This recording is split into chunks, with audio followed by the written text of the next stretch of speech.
सर्व साधक लोगों को हमारा प्रणिपात।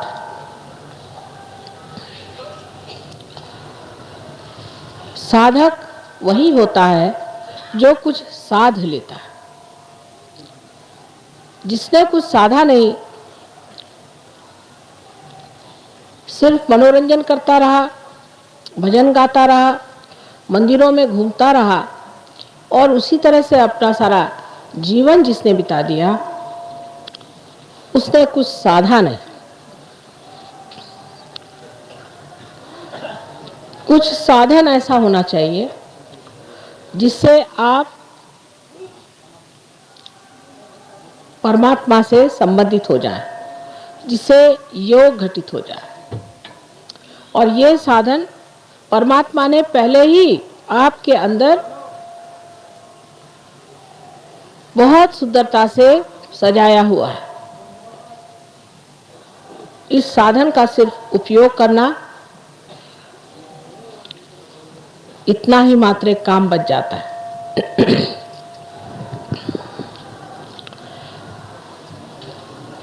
हमारे अंदर जो सूक्ष्म चक्र हैं, उसके अंदर या उनके अंदर हर चक्र पे एक एक देवता विराजमान। हम गणपति को मानते हैं, लेकिन हम ये नहीं जानते कि गणपति हमारे अंदर भी विराजमान है।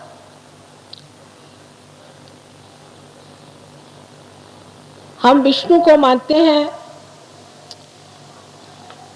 लक्ष्मी विष्णु दोनों को ही मानते हैं, लेकिन ये नहीं जानते कि वे हमारे अंदर विराजमान है। अभी जगदम्बा का जो भजन कहा गया, वो जगदम्बा भी हमारे अंदर विराजमान है। कल आपसे मैंने नाभि चक्र के बारे में बताया था। उस नाभि चक्र के चारों ओर जब ब्रह्मा ने सृष्टि की तो भवसागर तैयार हो गया, और इस भवसागर में धर्म की स्थापना करने के लिए अनेक महापुरुषों ने आदि गुरु से लेकर के आज तक जन्म लिए हैं, जिनके 10 तत्व हैं। ये 10 तत्व हमारे मानव धर्म को बांधते हैं। ये मानव धर्म हमारे अंदर जैसे कार्बन के अंदर 10 वैलेंसी होती है, उसी प्रकार होते हैं। और ये सत्पुरुष, सद्गुरु अनादि काल से हमारे अंदर इस धर्म को सुसज्जित करते हैं, जिसका पालन हमें करना चाहिए। लेकिन मनुष्य अपने अहंकार में या किसी गलत फहमी में पड़ करके धर्म को अधर्म बना देता है। इसीलिए आज हमको धर्म में बहुत विकृति नजर आती है, और हम लोग ये सोचने लग जाते हैं कि धर्म नाम की कोई चीज़ नहीं और परमात्मा नाम की कोई चीज़ नहीं है। धर्म हमारे ही अंदर स्थित है। उसका अनेक प्रकार के से हम लोगों ने इन अवतरणों में परिचय पाया। जैसे श्री रामचंद्र जी ने शबरी के झूठे बेर खाए थे। श्री रामचंद्र जी सूर्यवंश के पुरुषोत्तम थे। एक शबरी जो कि बूढ़ा हो गई, उसने अपने दांत से कुरेच करके जो बेर तैयार किए थे उसको इतने प्रेम से खाया। इसमें बड़ा भारी धर्म निहित है, और वो धर्म ये है कि प्रेम परमात्मा को सबसे ज़्यादा प्रिय है। जिस मनुष्य के हृदय में प्रेम नहीं है, वो मनुष्य परमात्मा के दरवाजे पर आ नहीं सकता। और जिसके हृदय में प्रेम है, उसके लिए परमात्मा सब कुछ भूलकर उनके गले लिपट जाते हैं। जैसे सुदामा जी अपने साथ चूड़े ले गए थे, किस प्रेम से उसे उन्होंने खाया। हम लोग अनेक तरह के व्यवहार करते हैं खाने के मामले में, लेकिन ये नहीं सोचते कि जिस आदमी ने प्रेम से हमें कुछ खाने को दिया, वो चाहे कोई भी हो, वो प्रेम का पुजारी जो है यही परमात्मा स्वरूप है। तो धर्म का स्वरूप जो है वो है प्रेम। लेकिन आजकल धर्म में झगड़े, कोई कहेगा कि माँ का धर्म प्रेम है, तो ये झगड़े क्यों होते? सारे संसार में जितने भी ये सद्गुरु आए हैं, ये सब एक पेड़ पर आने वाले अलग अलग समय पर फूल हैं। वो एक ही जीवन के पेड़ पर आए थे और पनपे थे, लेकिन जब हम उन्हें तोड़कर ये हमारा और ये हमारा, उनके मरने के बाद जब जिंदा रहते तो उनको सताते हैं हम, और अगर सताते नहीं तो उनका जो सताना है उसे देखते हैं। सारे साधु संतों को हमने सताया, अगर सताया नहीं है तो कम से कम जिस वक्त तो इतने तकलीफ में थे, हमने किसी ने तब नहीं कहा कि भाई क्यों साधु संतों को सता रहे हो। किसी ने उनको एक ग्लास पर पानी तक नहीं दिया। ये साधु संत इस दैवी पेड़ के फूल हैं। अब उनको तोड़ करके ये मेरा फूल है, ये तेरा फूल है, मेरा फूल तेरे से उत्तम है, ये तो फूल मर गए। उस मरी हुई चीज को लेकर के आज हम झगड़ा कर रहे हैं। जो फूल एक बार परमात्मा के आंगन की शोभा थे, वो आज झगड़े का कारण हो गए।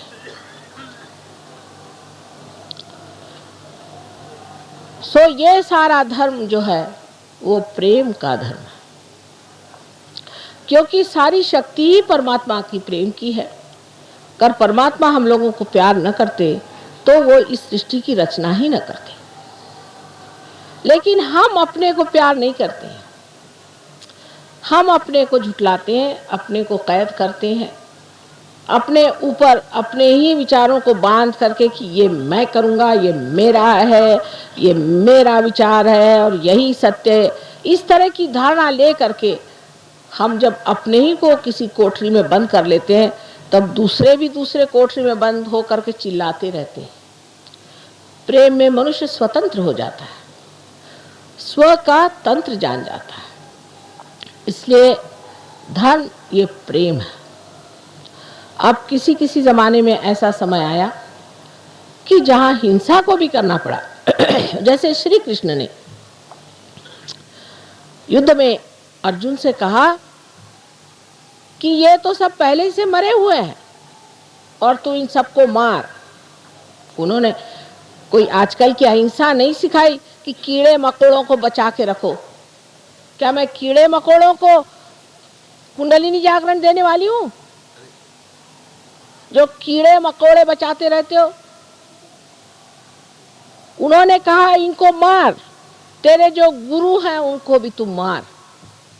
उस वक्त देखिए धर्म को समझना चाहिए पूर्णतः। उस वक्त आपको कर्ण का किस्सा मालूम है कि कर्ण का पांव जब रथ में अटक गया और अर्जुन ने अपना गांडी उसके ऊपर उठाया, उसने कहा देखो मैं वीर हूं और तुम भी वीर हो, और एक वीर पर निशस्त्र आप हमला नहीं कर सकते। तब कृष्ण ने अपनी उंगली आगे करके कहा कि जिस वक्त द्रौपदी की लाज लूटी जा रही थी तब तुम्हारी वीरता कहाँ गई थी? मार इसे। अहिंसा नहीं सिखाई थी, दुष्टों की हिंसा ही सिखाई।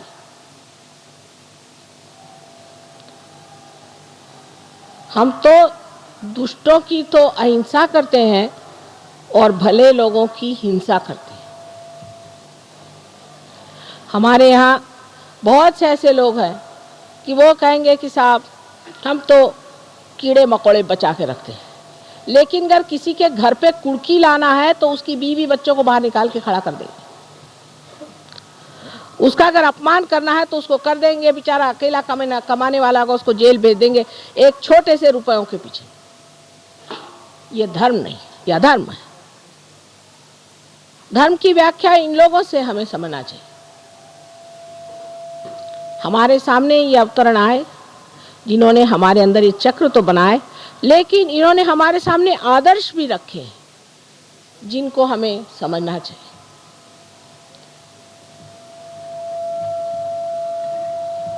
अब जो चक्र धर्म के बाद हमें जानना है वो है जगदम्बा का चक्र, जिसका अभी गायन हुआ था।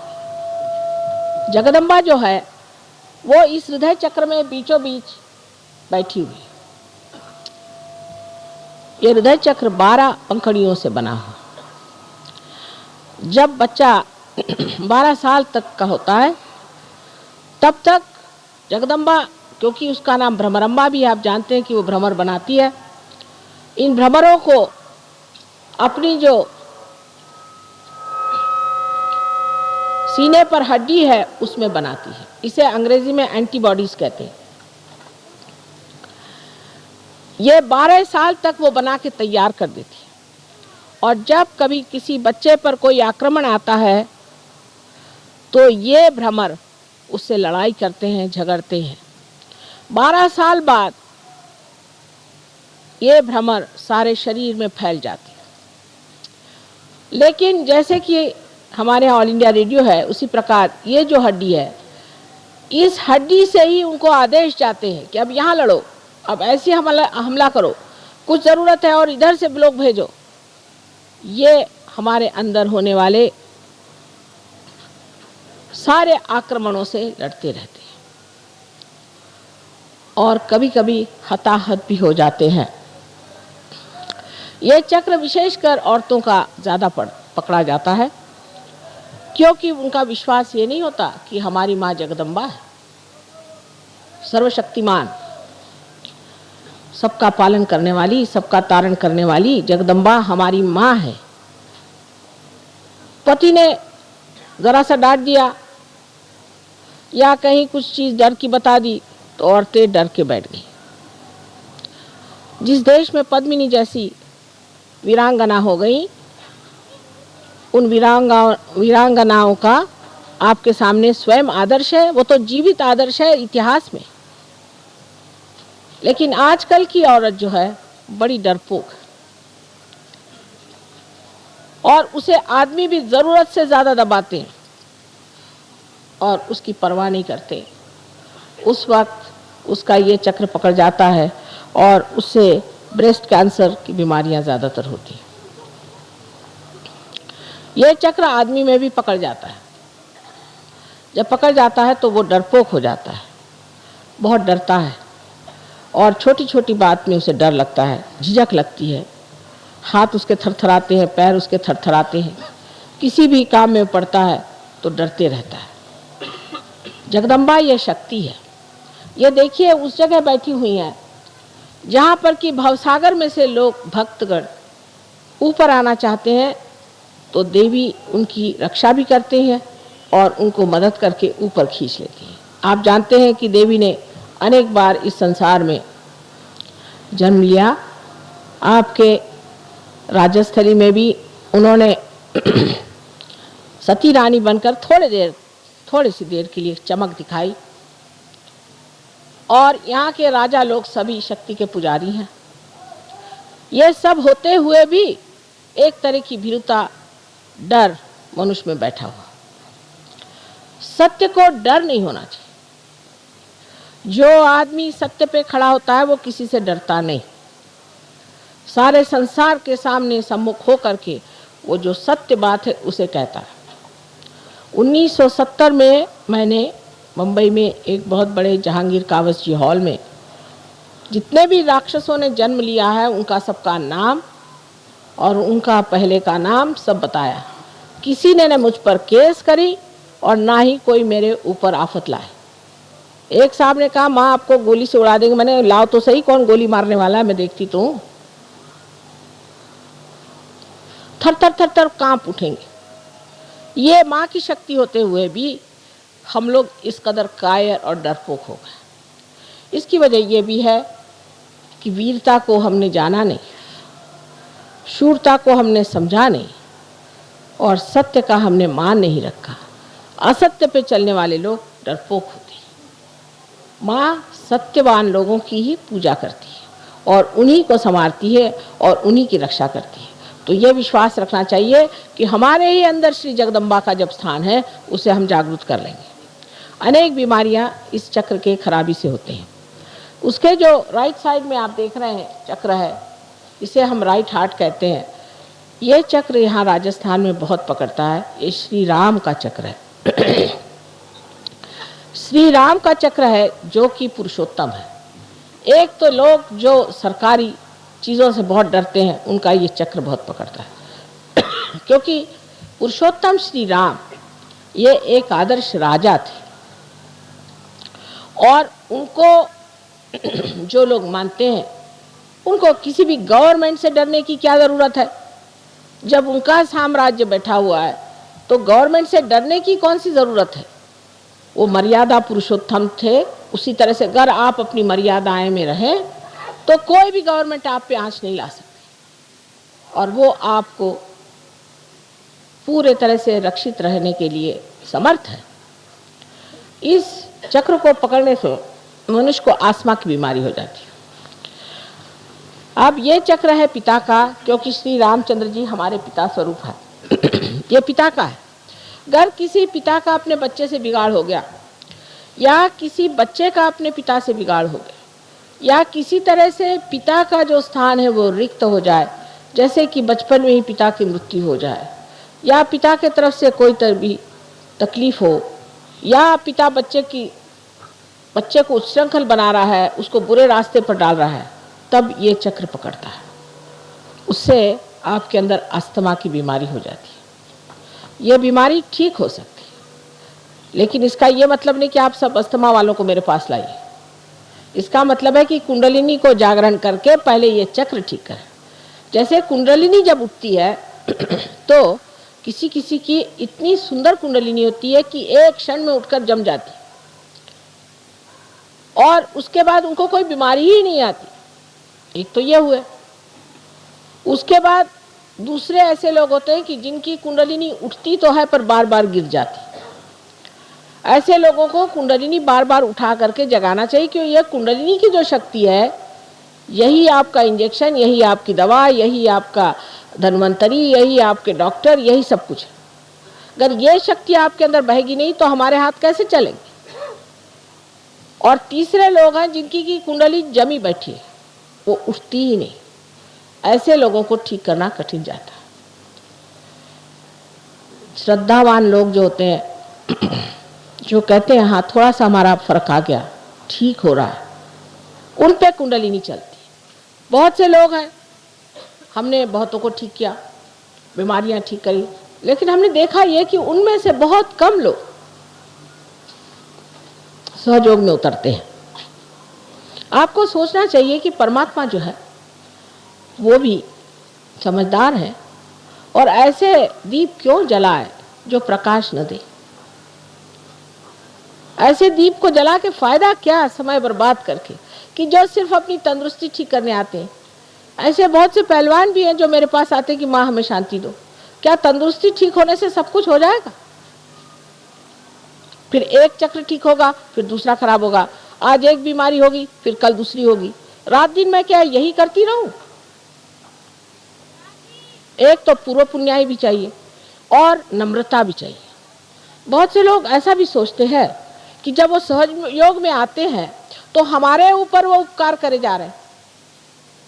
ये नहीं समझते कि हमारा ये अहोभाग्य कि आज हम आए, हमारी कुंडलिनी जागृत हुई और हमने इसे प्राप्त किया। जब मनुष्य ये समझ लेता है तभी परमात्मा उसे स्वीकार करते हैं, न कि अहंकारी मनुष्य को कि हाँ भाई हम तो खास करके इसीलिए आए, जैसे कि आप हमारे ऊपर उपकार कर रहे हैं।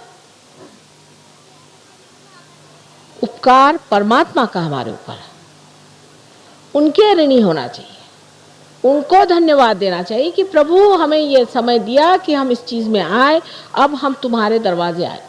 सिर्फ बीमारी ठीक करने वाले जो आते हैं उसमें हमारा चित्त जाता ही नहीं।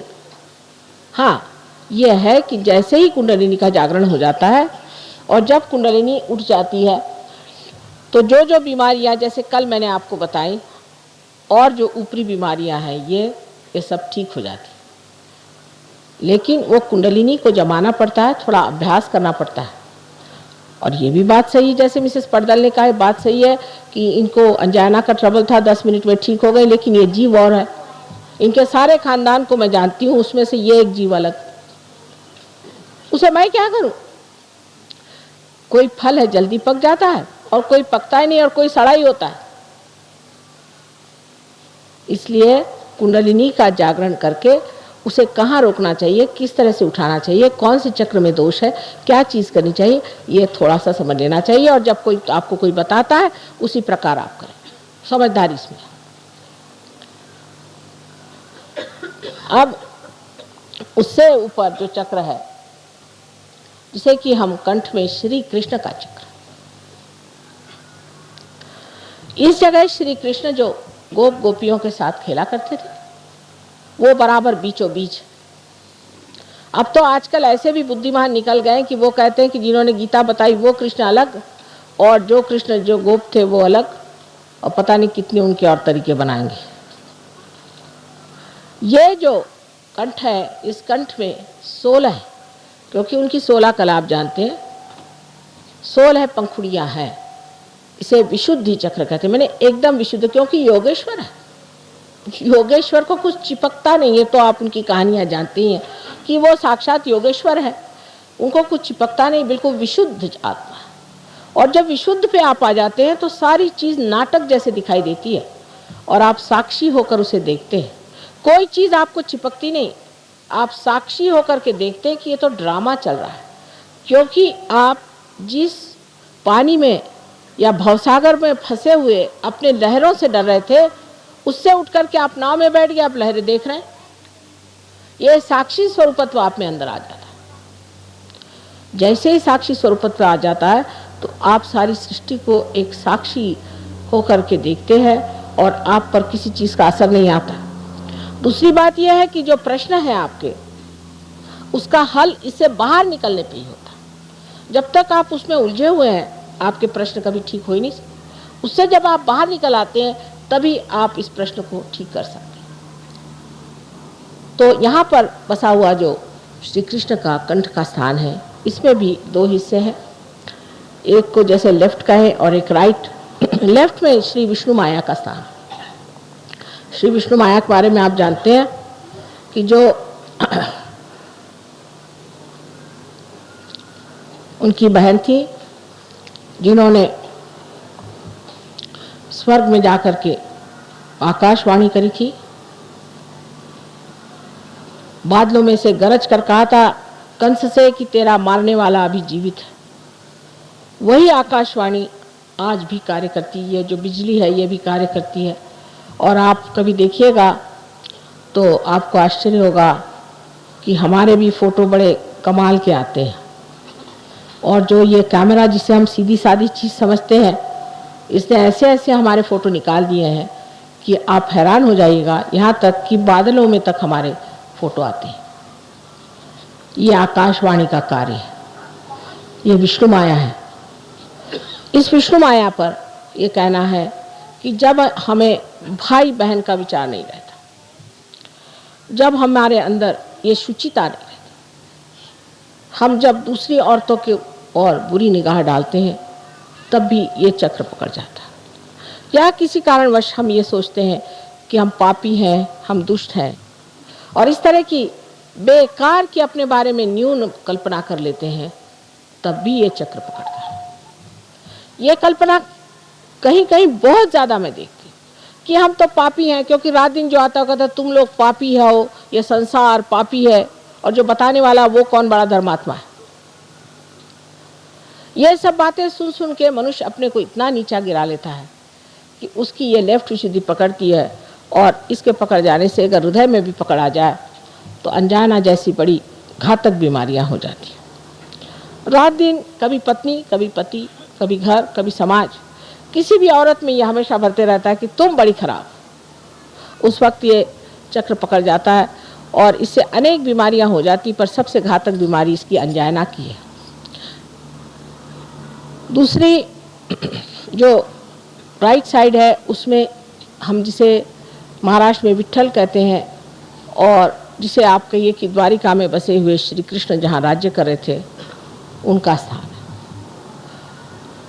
तो जब गोप गोपी बन के यहाँ रहते थे तब उनका बीचों बीच स्थान है, और जब वो राज कर रहे थे द्वारिका में तो उनका राइट, और जब लेफ्ट में आप देखते हैं तो उनकी जो शक्ति स्त्री है वो उनकी बहन है। बीचों बीच में श्री कृष्ण की राधा, और इधर उनकी रुक्मिणी, उनकी पत्नी जो थी वो उनकी शक्ति थी। ऐसे ही मैंने आपसे कल बताया कि 5 शक्तियाँ वो और 16,000 और शक्तियाँ सारी श्री कृष्ण की यहाँ विट्ठल के स्थान पे है। लेकिन इसमें भी इतने दोष आ गए कि विट्ठल की मूर्ति पंढरपुर में उनका साक्षात हुआ, जैसे आपके गोविंद महाराज की यहाँ मूर्ति आई है स्वयंभू। उसके बाद लोगों ने वहाँ पे अपना धंधा शुरू कर दिया, और लोग एक एक महीना मुंह में तंबाकू डाल के विट्ठल विट्ठल विट्ठल करते हुए पैदल जाते थे। अब तंबाकू जो है ये कृष्ण के विरोध में, उनको बिल्कुल तंबाकू नहीं पसंद। जो लोग तंबाकू खाते हैं उनका ये चक्र खराब हो जाता है, या जो तंबाकू पीते हैं उनका ये चक्र खराब हो जाता है, और इसीलिए उनको कैंसर की बीमारी होती है। इसका इलाज है आप अजवाइन की धुनी मुंह में लें, अजवाइन का पत्ता जला करके और उसकी बीड़ी फूकें, श्री कृष्ण उससे खुश रहते हैं। दूसरा इसका इलाज है कि आप मक्खन को दूध में या पानी में, गर्म पानी में डाल के उसे पिए, उनको मक्खन बहुत पसंद है। नाक में आप घी डालें, घी और थोड़ा सा कपूर, क्योंकि कर्पूर गौरव आप जानते हैं कि आप कपूर के बड़े शौकीन हैं, सो कपूर थोड़ा सा डाल करके वो नाक में छोड़ें, कपूर माथे पे लगाएं। जो कुछ श्री कृष्ण को पसंद है वो सारा करने से वो प्रसन्न हो जाते हैं, और आपका विशुद्धि चक्र ठीक हो सकता है, आपका कैंसर ठीक हो सकता है, आपकी सारी तकलीफें ठीक हो सकती हैं। जब आप सबका गला पकड़ जाता है तो मेरा भी गला पकड़ जाता है, क्योंकि इतनी मेहनत पड़ जाती है उसको ठीक करते करते, तो भी पहाड़ जैसे लोगों की कुंडलिनी कभी कभी उठती ही नहीं, बड़ा प्रयत्न करना पड़ता है। खासकर विशुद्धि चक्र पे ये 3 ऐसे पेंच बैठे हुए हैं। उसमें से ये कि जो लेफ्ट विशुद्धि है, अगर मंत्र वगैरह किसी गलत गुरु से लिए है और बक रहे हैं उसको सुबह से शाम तक, तो वो मंत्र भी पकड़ जाते हैं। इन सब चीज़ों के लिए उसका इलाज सहयोग में हरेक का मंत्र रूप भी है, आसन रूप भी है, और भी कुछ उसके साथ में थोड़ा बहुत जैसे पानी, जल या चीनी, इस तरह की चीज़ें दे करके किया जा सकता है। अब आज्ञा चक्र हमारा बीच में, ये महाविष्णु का स्थान है। इसका वर्णन हमारे यहाँ बहुत सुंदर देवी महात्म्य में मार्कंडेय स्वामी ने करके रखा है, लेकिन कौन पढ़ता है आजकल देवी महात्म्य, किसको फुर्सत है। ये महाविष्णु का स्थान है, और यहाँ जो 2 स्थान हैं उसमें इस तरफ बुद्ध और इस तरफ महावीर जी। अब बुद्ध के लोगों ने भी बुद्ध का हाल खराब कर दिया। उन्होंने कहा था कि आप भगवान की बात ही मत करो, पहले ईश्वर की बात मत करो, कोई मूर्ति की भी बात मत करो, क्योंकि जब तक आत्म साक्षात्कार नहीं होता है तब तक लोग न जाने किस किस चीज को पूजेंगे। कोई भी पत्थर देखा उसको पूजने लग जाएंगे। ये क्या जानेंगे कि कौन सी स्वयंभू मूर्ति कौन सी नहीं। तो पहले आत्म साक्षात्कार, आत्म साक्षात्कार, आत्म साक्षात्कार, इसी को पहले जाना। इसलिए लोग उनको कहते हैं वो अनीश्वरवाद थी, ये बात नहीं थी। वो बहुत प्रैक्टिकल आदमी थे। शुरू में हम भी यही कहते थे कि बाबा पहले आत्म साक्षात्कार लो फिर बात करें। लेकिन जैसे कल आपने एक महाशय जी को देखा कि ध्यान करते हमें आत्म साक्षात्कार नहीं चाहिए, तो आप तशरीफ क्यों ले आए यहाँ? यहाँ तो सिर्फ आत्म साक्षात्कार का काम है और कोई नहीं। यही बुद्ध ने कहा था कि आप पहले आत्म साक्षात्कार को लीजिए। पर जब उन्होंने कह दिया कि किसी चीज की पूजा मत करो, कुछ न करो, आत्म साक्षात्कार को प्राप्त हो, तो इन लोगों ने तरह तरह के उसके ढोंग निकाले। और उस ढोंग पे चल पड़े। महावीर जी के लिए क्या कहने, वो तो साक्षात भैरवनाथ जी हैं, बहुत बड़ी चीज। एक बार जंगल में ध्यान करते करते जब वो लौटे तो उनका आधा वस्त्र कुंज में फंस गया। आप बुरा मत मानिएगा, लेकिन जिस बात का मुझे बहुत ही बुरा लगता है, क्योंकि वो भी हमारे बेटे हैं, तो उनका जब वस्त्र आधा फट गया और वो आ रहे थे, कहते हैं कि कृष्ण ने ही उनकी परीक्षा ली कि भाई तू तो अवलिया है, तू तो अवधूत, तुझे क्या जरूरत, मेरे पास तो एक भी कपड़ा नहीं, मैं नंगा खड़ा हूं, मेरे लिए तेरा कपड़ा दे दे। तो उन्हें एक क्षण भर के लिए उसको कपड़ा दे दिया। वो तो राजप्रसाद में रहने वाले राजकुमार थे, एक क्षण भर के लिए वो छिपा कर चले गए और अपना कपड़ा पहन लिया। आज देखिए कि उनके क्या क्या तमाशे लोगों ने बना के रखे हैं। एक माँ के हृदय से पूछिए, क्या इस तरह से उनके तमाशे बनाने चाहिए? सारी दुनिया भर में उनको इस तरह से घुमाते हैं और रास्ते पर भी इस तरह से घूमते हैं बेशर्म जैसे लोग। ये क्या, उन्होंने, महावीर जी ने ये कहा था, अरे महावीर जी हो जाओ फिर देखा जाएगा। इस तरह की अनेक चीजें लोगों ने की है, जिससे कि मेरा हृदय एकदम, कभी कभी लगता है कि इन लोगों के पाप कभी धुलेंगे ही नहीं, जिन्होंने इतनी बड़ी बड़ी महान विभूतियों का इस तरह से अपमान खुले आम पत्थरों पे किया, सीमेंट पे किया।